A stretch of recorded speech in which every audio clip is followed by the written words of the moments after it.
दोस्तों 1-2 साल पहले मैंने एक वीडियो बनाया था कंफर्म पार्शियल ई टिकट पे कि अगर कोई भी टिकट आपका कंफर्म ई पार्शियली कंफर्म है तो आपको उस टिकट पे यात्रा करनी चाहिए या ना करनी चाहिए। तो जो मेरा पर्सनल एक्सपीरियंस था मैंने उसी को शेयर किया था। उस वीडियो के पास मेरे पास बहुत सारे फ़ोन आते हैं, आज भी फ़ोन आते हैं। जैसे आज ही मेरे पास एक फ़ोन आया था वेस्ट बंगाल से, जिसमें मुझसे पूछा गया था कि सर ऐसी सिचुएशन है तो इस सिचुएशन में मुझे क्या करना चाहिए। तो उनका मेन कंसर्न था कैंसिलेशन ऑफ ई टिकट का, कि ई टिकट को हम कब तक कैंसिल कर सकते हैं और कब करें तो हमें ज़्यादा बेनिफिट मिलेगा और कब हमें नहीं करना चाहिए, या उस केस में हमें क्या करना चाहिए। तो आज इस वीडियो में यही सारी चीज़ें डिस्कस करूँगा कि कैंसिलेशन ऑफ ई टिकट क्या है, कब करना चाहिए, कैसे करना चाहिए।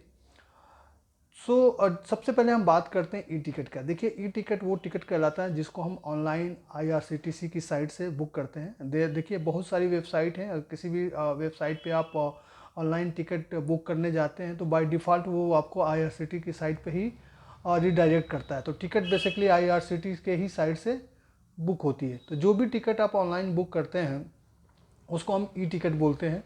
जो भी आपने टिकट बुक किया है वो कंफर्म भी हो सकता है, आरएसी भी हो सकता है और वेट लिस्टेड भी हो सकता है। तो डिपेंड करता है कि वो ट्रेन में जगह क्या है, स्पेस क्या है। अब बात करते हैं हम कैंसिलेशन की, कि मान लीजिए आपने कोई ऑनलाइन टिकट बुक कर लिया है। तो देखिए जो भी आपको ऑनलाइन टिकट आपने बुक किया है तो वो ऑनलाइन ही कैंसिल होगा। ऐसा नहीं है कि आपने ऑनलाइन टिकट बुक किया और जाके आप रेलवे काउंटर पे फिजिकली मोड में उसको कैंसिल करवा सकें, ऐसा नहीं होगा। जो टिकट जहाँ से बुक होता है वहीं कैंसिल होता है। अगर आपने टिकट खिड़की से लिया है तो वो खिड़की पे भी कैंसिल होगा, अगर आपने ऑनलाइन लिया है तो ऑनलाइन ही कैंसिल होगा।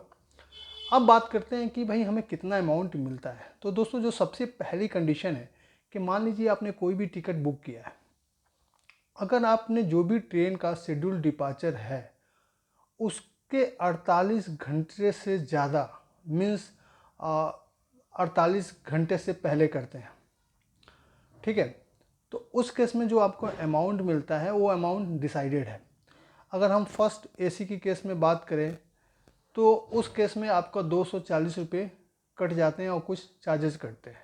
ये तो अमाउंट है 240 फर्स्ट एसी के केस में, 200 सेकेंड एसी के केस में, 180 रुपीज़ थर्ड एसी के केस में, और 120 रुपया स्लीपर के केस में, और 60 रुपया सेकेंड क्लास के केस में। हम बात कर रहे हैं कि टिकट आप कैंसिल करने जा रहे हैं जब ट्रेन के शेड्यूल डिपार्चर से 48 घंटा ज़्यादा टाइम है, मीन्स 3 दिन पहले या 4 दिन पहले। मीन्स मान लीजिए ट्रेन का डिपार्चर 9 बजे है, 9 बजे के 49 घंटे पहले या 50 घंटे आप पहले कर रहे हैं तो आपको ये अमाउंट मिलेगा। मीन्स मोर देन 48 घंटे पहले आप करते हैं तो। दूसरी कंडीशन क्या होती है, 48 घंटे से लेकर 12 घंटे तक की। मीन्स शेड्यूल डिपार्चर से 48 घंटे और 12 घंटे तक, इसमें जो आपको अमाउंट मिलेगा वो जो भी आपका टोटल फेयर होगा उसका 25% मिलता है। मीन्स मान लीजिए आपका 500 का टिकट है तो 125 रुपये आपको मिलेगा। हम बात कर रहे हैं जो पीरियड हमारा सेकेंड है 48 घंटे से लेके 12 घंटे। अब तीसरा पीरियड आता है 12 घंटे से 4 घंटे। इसके बीच में जो भी आपका टोटल फेयर है उसका 50% आपका डिडक्ट हो जाएगा।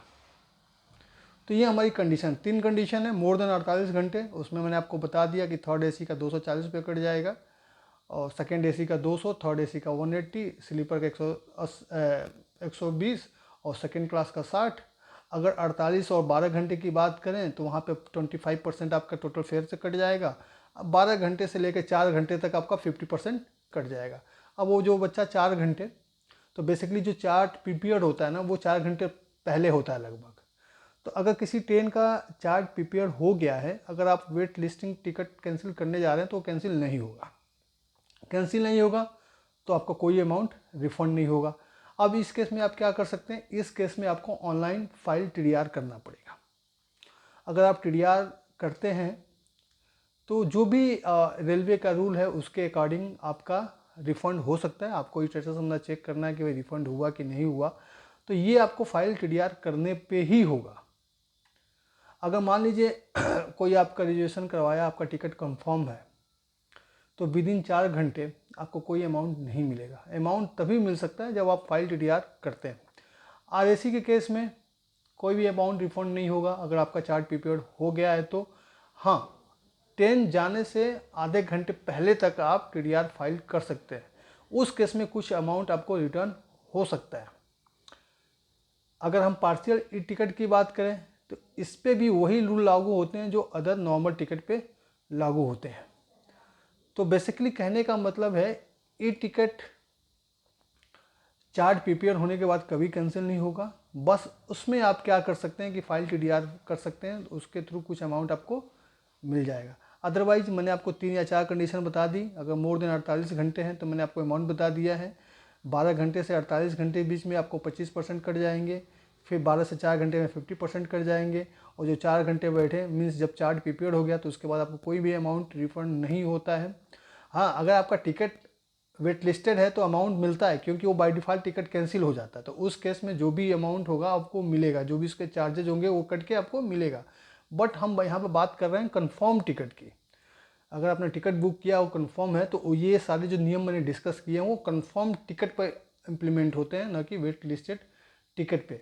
Wait listed ticket automatically cancel होता है, लेकिन जो भी उसके रिजर्वेशन चार्ज है, जो भी चीज़ें हैं वो कट जाती है। मीन्स 240 कट जाएंगे आपके थर्ड AC के चक्कर में, और सेकेंड AC का जो ऑलरेडी मैंने अमाउंट डिस्कस कर लिया। तो बेसिकली ये प्रोसीजर है, और जो भी अमाउंट मिलेगा ऑलरेडी मैंने डिस्कस कर लिया है। So thank you for watching this, thank you.